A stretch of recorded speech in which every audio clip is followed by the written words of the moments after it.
CASCADING DIVERGENCE 1941-LEBENSRAUM. The alternate history continues. Invasion of the Soviet Union.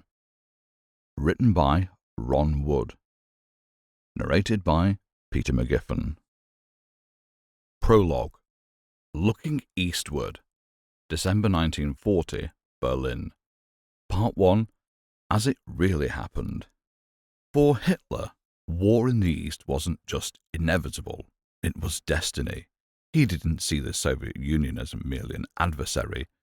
He saw it as the final obstacle standing between Germany and its rightful place as a continental empire.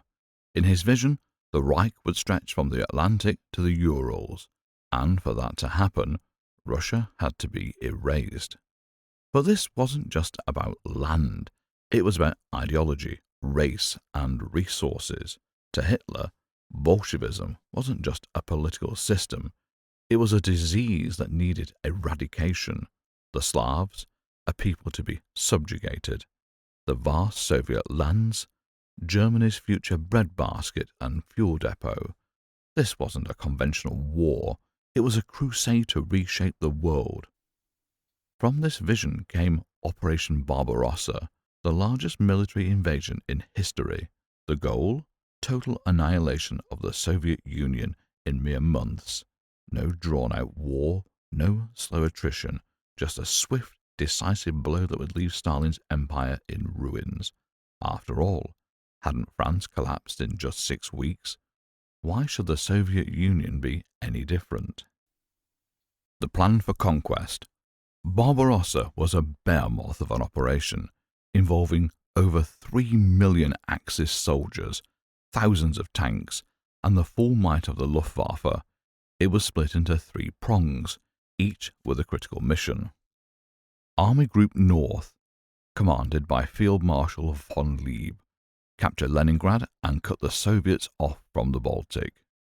Army Group Center, led by Field Marshal Fedor von Bock, take Moscow, the heart of the Soviet Union. The belief was that if Moscow fell, the entire Soviet system would unravel.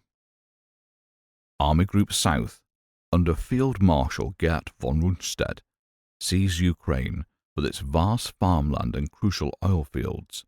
Starving Soviet industry and cutting off their war machine was as important as battlefield victories. The key was speed.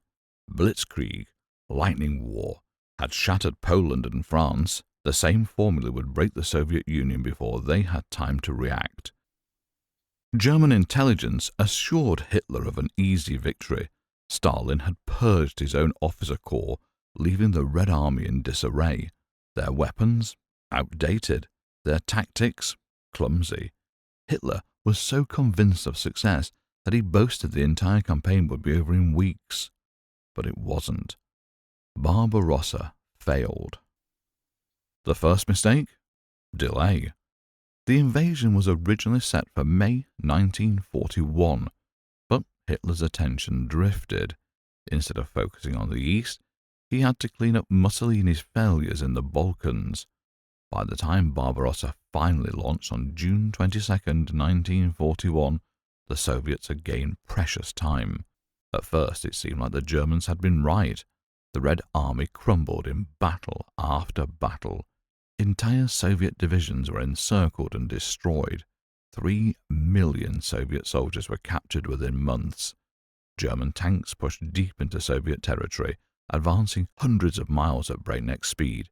And yet, the Soviet Union didn't collapse. Instead, it did something the Germans hadn't anticipated. It endured. Germany had catastrophically underestimated the scale of the war. The vast distances overstretched supply lines.